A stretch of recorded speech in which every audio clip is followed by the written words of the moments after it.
Hi, my name is Skila Ramirez. Welcome to our pose breakdown. Let's get ready for side lying lateral flexion, also known as a supported side lying bend or a supported side lying stretch. I have a stack of pillows over here and I have a folded bath towel. I'm beginning with one pillow to use under my head, neck, and shoulders. So I have this one pillow here. From here, bringing our knees over to one side, we're walking the hands down really close to the floor. I'm bringing in either another pillow or a beach towel. I'm gonna go with the pillow because it's softer on my ribs. I'm bringing this pillow in under my waistline, so my hip is staying on the floor. If you notice that the hip feels really uncomfortable, maybe the floor is really hard, then of course, provide your body some extra cushioning under that hip. I have my towel here that I just unfolded, and I'm gonna put that under the hip for a little extra cushioning. 2 extra pillows because I might need these in just a moment.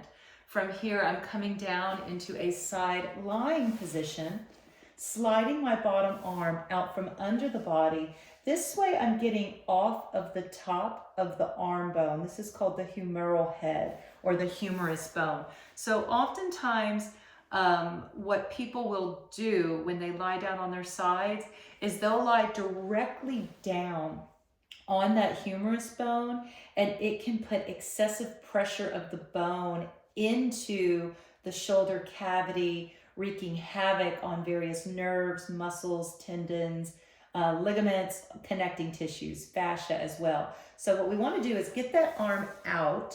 That way we're able to put most of the pressure on the shoulder blade on a flat bone.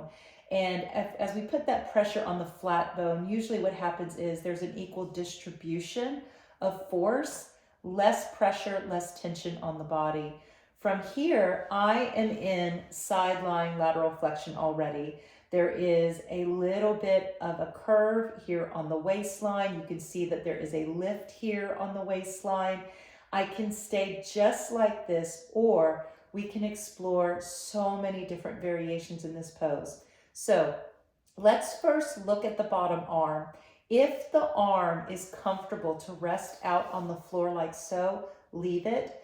Otherwise, we may notice that we want to lift the arm, and we may want to put some sort of prop underneath that bottom arm for support. Another way to work with the pose is to begin straightening the legs, either the top leg or the bottom leg, and they could be in front of your body or they could be straight out from the hip. You could also keep the bottom leg bent and only extend your top leg if that's more comfortable. You could also straighten both legs and have them lengthening out on the floor, straightening them all the way out if it is comfortable.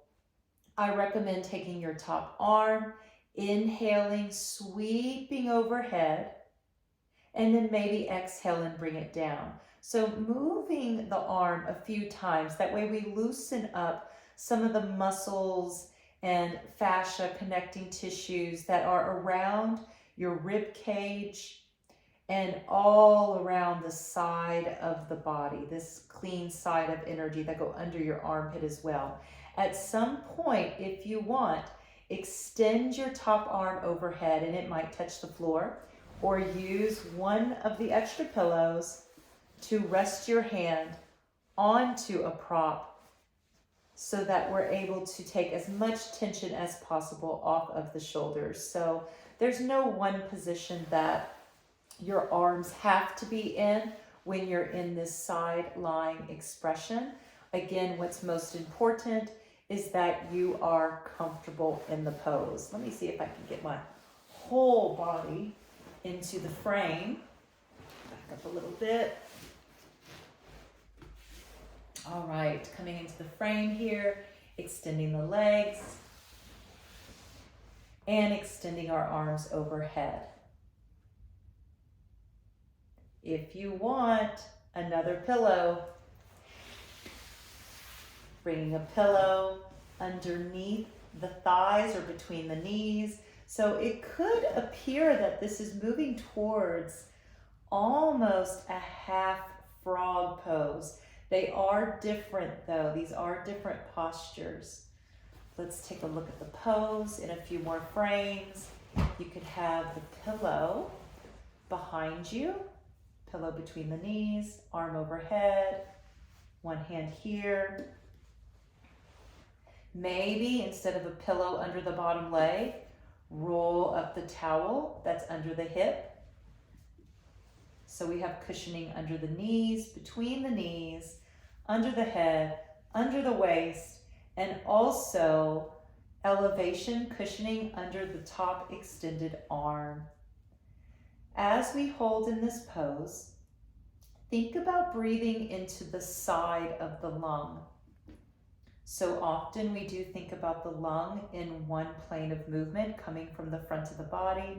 Lungs expand 360 degrees. Consider breathing down into the lowest part of your lung, really close to the hip and pelvis. And as you inhale, build that breath up through the side waist, and then build it up under your ribs, flaring out your ribs under the armpit area.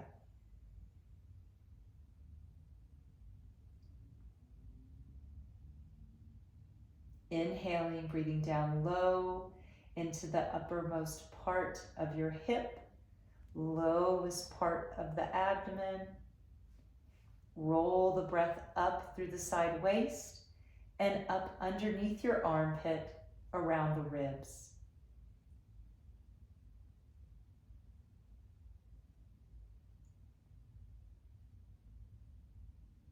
Much like our other asymmetrical poses, this can be done on one side only, or you can switch it out after 4 to 8 minutes.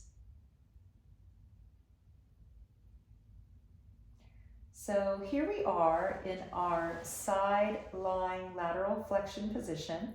From side lying lateral flexion, we can transition into what is called a sleeping cactus. For sleeping cactus, the transition it's quite subtle. All we have to do is, if we haven't already, bend your top arm down close to the waist, slide your bottom arm out, rolling the heart up and open towards the sky. So in our sleeping cactus, we're keeping the hips leveled or stacked up towards the sky while we're rotating the upper chest and rib cage. The cactus arms are the bent elbows. So you can see the cactus arm here, resting one hand down on the floor. Your other hand can be resting on the waist, or maybe open that arm also. If you can see behind me, my arm is not flattening to the floor. I would want to give my body another pillow or some other means of support. Now, luckily, I do have this pillow behind me. Most of the pillow is over here behind me. So as I open my arm, I can feel my elbow and hand resting on that pillow behind me, right here. This is our sleeping cactus expression. Bring your head and neck to any neutral position.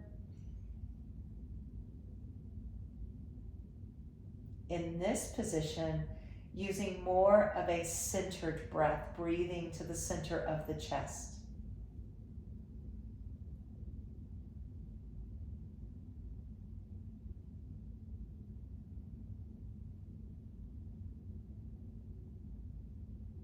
To safely exit this pose, wiggle your fingers and toes. Coming out of that rib cage twist first, let's notice the back hand and back arm. Bring it around to a more neutral position. Come over onto the side body, completely coming out of the twist. Maybe use your legs and feet to move some of the props out of the way. Top arm to the floor, slowly pressing up.